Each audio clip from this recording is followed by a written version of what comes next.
The horrors of the past refuse to stay buried, revealing dark secrets that have been lurking in the shadows for decades. As Josh Lambert struggles to keep his family safe, his past comes creeping back, bringing with it a relentless evil that refuses to let go. The movie starts with a flashback of Josh's childhood home in 1986. The first encounter between Elise and Lorraine. Elise and Carl, her partner, are present to provide a remedy for Josh's ghostly experiences. Elise receives some pictures of her kid from Lorraine, which feature a mysterious, shadowy presence behind him. As she looks over each picture, the figure draws nearer to him. Elise uses hypnosis to put Josh to sleep after asking him about his experiences. Something attacks her in a dark closet as she searches through the pictures scattered throughout the house for the spirit. She tells Lorraine that her son has a talent known as astral projection, while she has a severe scratch on her arm. Josh is drawn to the dark bride, a parasitic ghost, because of this talent.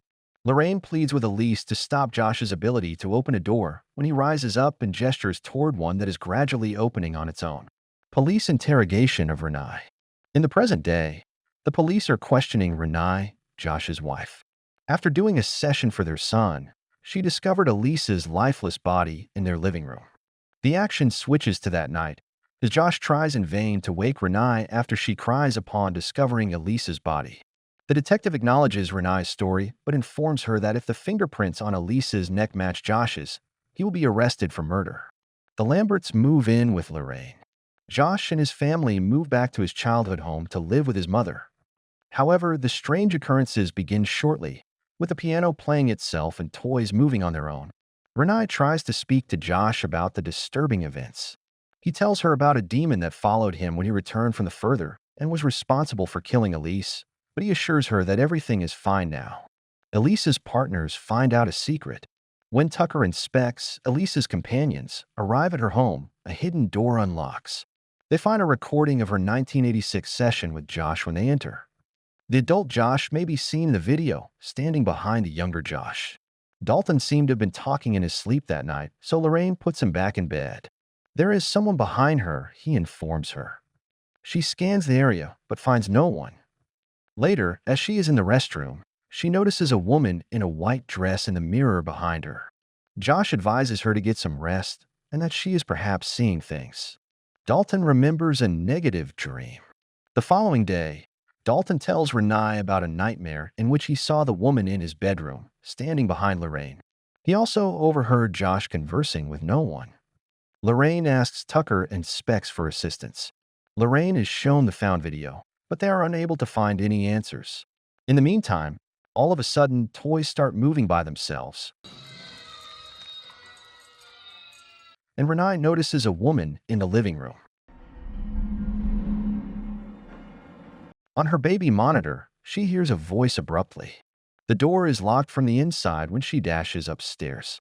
After some time, the door opens, but her kid is gone. The mother meets Renai again in the living room when she is looking for her kid, and she is knocked out. Carl is called upon to assist. Elise's former partner Carl is summoned by Lorraine, Tucker, and Specs, and they arrange for him to meet them at Elise's residence. They decide to come in touch with Elise's spirit after being briefed.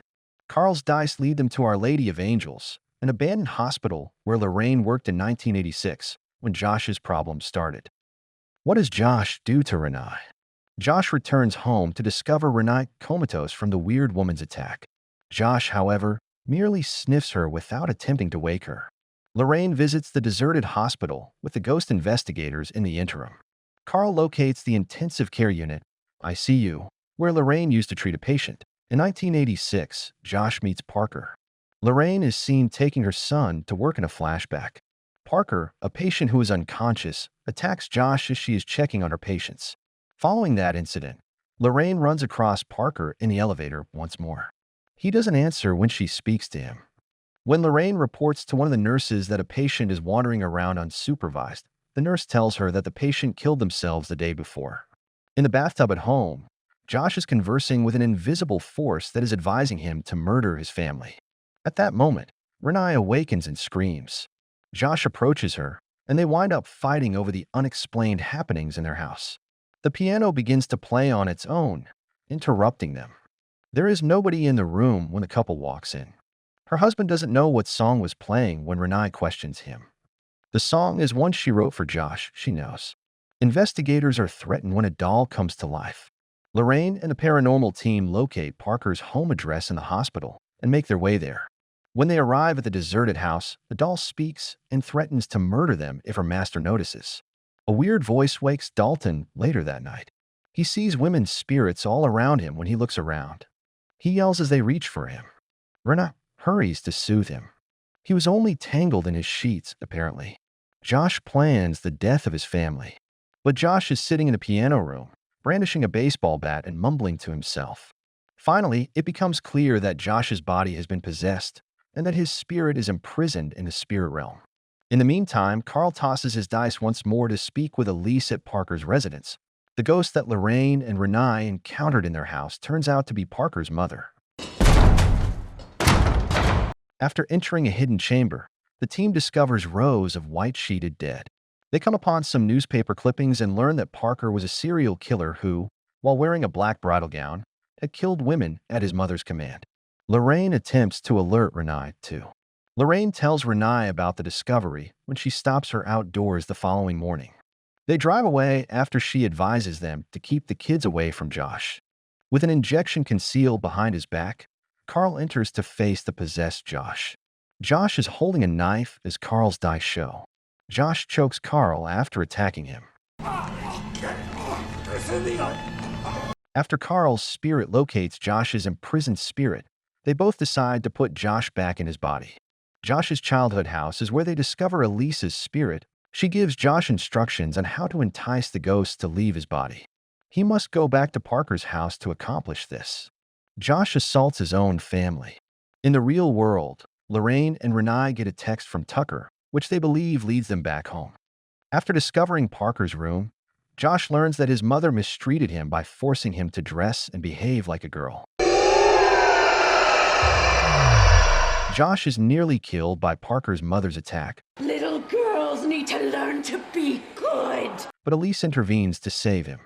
Dalton volunteers to search for and retrieve his father's spirit by entering the spirit realm. Josh becomes weaker in the real world as Elise strikes Parker's mother. Carl and Josh are told by Elise that they are both still alive. As they attempt to find their way back, they become disoriented, but fortunately they see Dalton, who guides them home. The reunion of the family. The family is reunited after Josh, Dalton, and Carl awaken in their bodies. All recollections of Josh and Dalton's astral projections are later deleted by Carl. Elise witnesses her worst horror.